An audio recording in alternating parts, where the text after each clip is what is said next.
अक्टूबर में Indian defence minister Rajnath Singh साहब ने एक बड़ा बयान दिया था कि हम पाकिस्तानी कश्मीर के अंदर फ़ौजें लेकर घुस जाएंगे। और हिंदी के मुहावरे उल्टा चोर कोतवाल को डांटे की तरह राजनाथ सिंह साहब ने पाकिस्तान पर इल्ज़ाम लगाया था कि आज़ाद कश्मीर में ना बड़ा जुल्म हो रहा है। पाकिस्तान का जो कश्मीर है, जिसको आज़ाद कश्मीर कहते हैं, वहाँ पर बड़ा जुल्म हो रहा है। वहाँ के लोगों के ऊपर पाकिस्तानी फ़ौज ने इतना ज़्यादा अत्याचार किया है, कत्ल व गारत का बाज़ार गर्म कर रखा है, इसके नताइज तो भुगतने पड़ेंगे।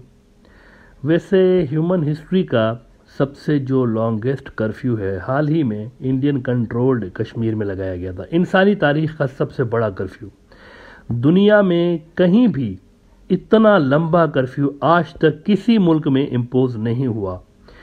हिंदुत्व सरकार जो है ना, फाशिस्ट रिजीम जो है वहाँ की, इन्होंने 5 अगस्त 2019 से लेकर कर्फ्यू लगाया और शूट एट साइट के ऑर्डर भी जारी किए। और ये जो है 5 फरवरी 2021 तक कर्फ्यू जारी रहा। 1 साल 6 महीने 1 दिन तक कश्मीर में कर्फ्यू था। तो आप समझ सकते हैं कि इंडियन ऑक्यूपाइड कश्मीर के लोगों के लिए ज़िंदगी किसी जहन्नुम से कम नहीं है। इंडियन कंट्रोल्ड कश्मीर इस 1.5 साल में 69 लोगों की हलाकतें देख चुका। बल्कि 1.5 साल क्या, 5 अगस्त 2019 से लेकर दिसंबर 2019 तक ये शूट एट साइट के ऑर्डर थे ना, उसमें 69 जो लोग हैं उनको मारा गया। इनमें से बेशतर वो लोग थे जो कि बेचारे घरों से अनाज और दवाइयाँ लेने के लिए निकले थे। और ये वो दौर था जब मोदी जी कश्मीर से आर्टिकल 370 हटाने के बाद उसको एनेक्स करने की कोशिश करते हुए उन्होंने खाली टनल्स में घूमते थे और फोटो खिंचवा के दुनिया को झूठ बोलते थे कि देखें देखें मेरी इस 2 नंबरी पे कश्मीरी कितना खुश हैं, विकास हो रहा है कश्मीर में, देखें। दिसंबर 2019 में तुर्की के बड़े न्यूज़ आउटलेट अनादुलु एजेंसी ने रिपोर्ट किया था कि 69 deaths in Kashmir since August 5। Rights group says local human rights group documented killings, cases of torture, rising rate of suicides among security personnels. इधर कश्मीरी बेचारे घरों में नज़रबंद थे, उधर मोदी जी खाली टनल्स का वहाँ पर इफ्तिताह कर रहे थे और हाथ हिला हिला के, खाली टनल्स में हाथ हिला हिला के दुनिया को ये इंप्रेशन दे रहे थे कि as if entire Kashmir is out there to welcome him and to thank him. Indian news outlet Scroll ने इस पे लिखा था कि PM Modi characteristic hand wave inside seemingly Atal tunnel is cracking up social media. Hindutva regime की 2 नंबरी का ये आलम था कि कश्मीर का ये तारीखी जो हक था, जो कि उसको इंडियन कॉन्स्टिट्यूशन देता था, ये जो 370 था, वो हड़प करके मीडिया में ये इमेज फैलाते रहे, झूठ बोलते रहे अपनी ही पब्लिक से कि all is well. Indian NA से अजीत देओल ने भी बहती गंगा में हाथ धोए, अपनी कौम से झूठ बोला। 7 अगस्त को कश्मीर गया, बंद दुकानों के सामने 3 भाड़े के टट्टू इकट्ठे करके मीडिया में ये न्यूज़ लगवाई कि सूरत हाल नॉर्मल है। मिंट की तरह आप उस टाइम की ये रिपोर्ट देख लें। एनए से Ajit Doval visits JNK, interacts with Kashmiris over lunch. 3 भाड़े के टट्टू, बल्कि 2 और लगा लें, और छठा ये फोटोग्राफर।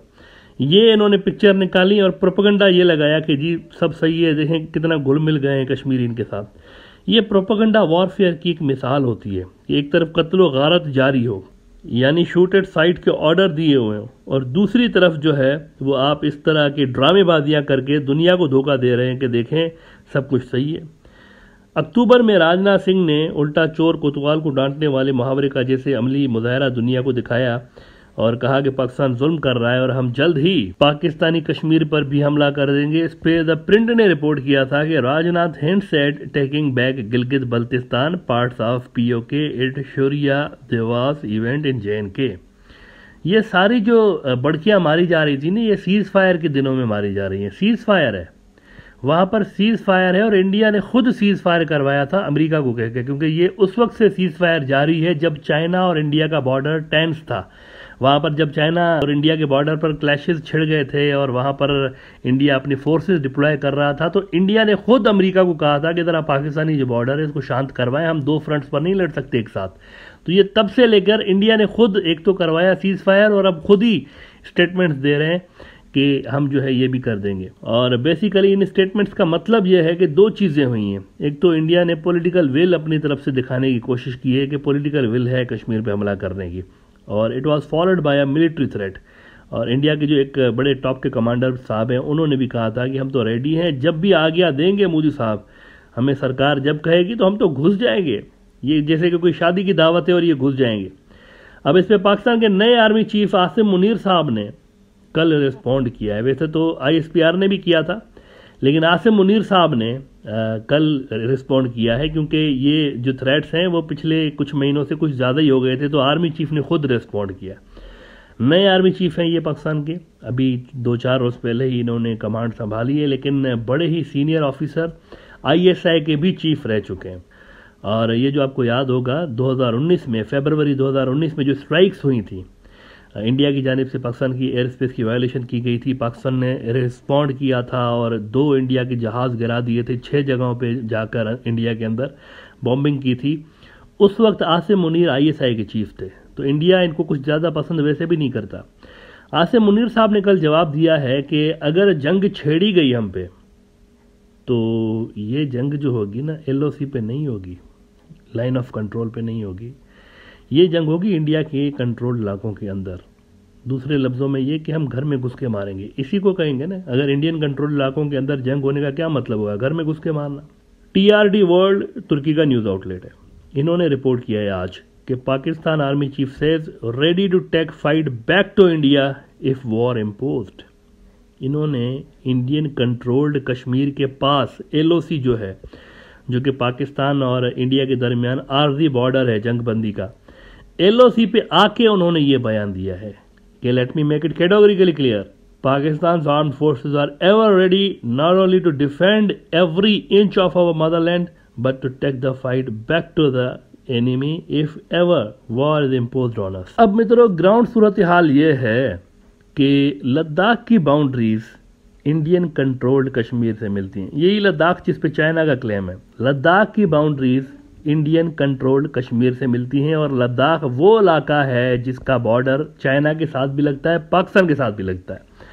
वहां पर लद्दाख में अप्रैल 2020 से लेकर चाइना देशपांग और बाकी के जो इलाके हैं, बड़े इलाके, ये लेकर बैठा हुआ है, अंदर घुस के बैठा हुआ है, और इंडिया अपना वो इलाका वापस नहीं ले पा रहा due to lack of military capabilities. दुनिया ने देख लिया कि ये बिल्कुल चाइना के सामने, यानी इंडिया की आर्मी की कोई वैल्यू ही नहीं रही। वो मतलब बातें ही कर रहे हैं, 1000 स्क्वायर किलोमीटर ले गए और 2 साल से वो कह रहे हैं सर प्लीज जाइए ना वापस, सर प्लीज जाइए ना वापस। कुछ भी नहीं किया उन्होंने, लड़े ही नहीं उनसे, और ऊपर से उन्होंने ये पाकिस्तान को भी धमकी दे रहे हैं। और पाकिस्तानी आर्मी चीफ का ये जो बयान है ना कि जंग अगर छिड़ी ना तो ये LOC पे नहीं होगी, इंडिया के अंदर होगी, ये इंडियन कंट्रोल्ड इलाके हैं उनके अंदर होगी। इट गिव्स एन इंडिकेशन कि लद्दाख और कश्मीर एक ही फ्रंट बन चुके हैं। BJP बना चुका है इसको। कांग्रेस वालों ने इसमें एक लाइन रखी हुई थी, एक फाइन लाइन हुआ करती थी। कश्मीर अलग था, लद्दाख अलग था, चाइना का मसला अलग था, पाकिस्तान का अलग था। इस स्टेटमेंट से अगेन ये इंडिकेशन मिल रही है, ये तासुर पुख्ता हो गया है कि ये एक ही फ्रंट बन चुका है, लद्दाख और कश्मीर। चाइना ऑलरेडी घुसा हुआ है और पाकिस्तानी जो चीफ है वो घुसने की बात कर रहे हैं अंदर।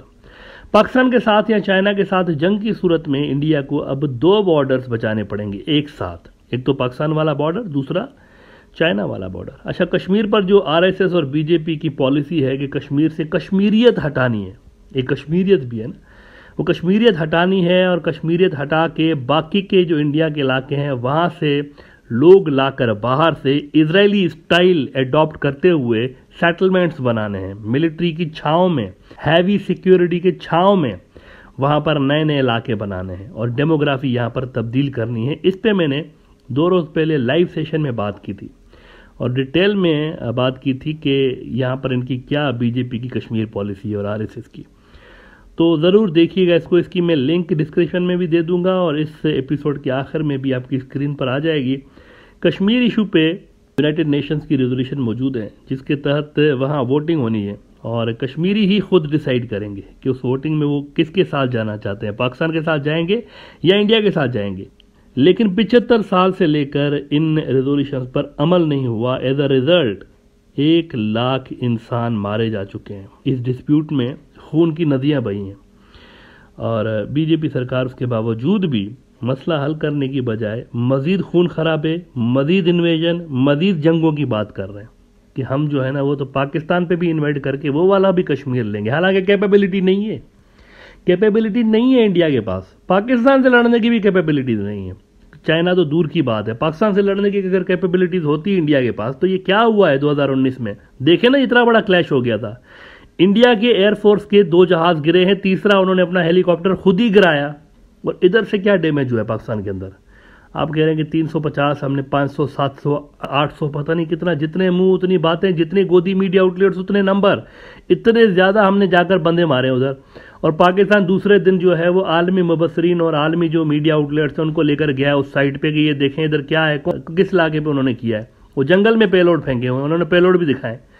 और यहाँ पे वो कह रहे हैं F-16 मारा पाकिस्तान का, जबकि F-16 बनाने वाली कंपनी है वो इन्वेंट्री काउंट करके कहती है कि इनके तो सारे F-16 पूरे हैं। तो अगर इंडिया ने F-16 मारा है तो किधर गया वो? झूठ पे झूठ बीजेपी सरकार में, यानी अपनी ही पब्लिक से झूठ बोलना एक वतीरा बन चुका है। वहां पे अपने ही लोगों को सिर्फ राजनीति चमकाने के चक्कर में झूठ, पब्लिक से झूठ, 1000 स्क्वायर किलोमीटर निकल गया झूठ, यानी वो कहते हैं कोई नहीं घुसा। तो ये जो चीजें हैं ना, कैपेबिलिटी नहीं है और पब्लिक से झूठ बोला जा रहा है अपने। उधर से कश्मीर बंद, 1.5 साल 2 साल हो गए कश्मीर बंद है, और यहां से कह रहे हैं ऑल इज वेल, खाली टनल्स पे हाथ घुमा के कह रहे हैं देखो कितने खुश हैं कश्मीरी। मसला ये भी है कि इनकी लोकल सियासत है ना, वो और इंडियन फॉरेन रिलेशंस हो गए गडमड।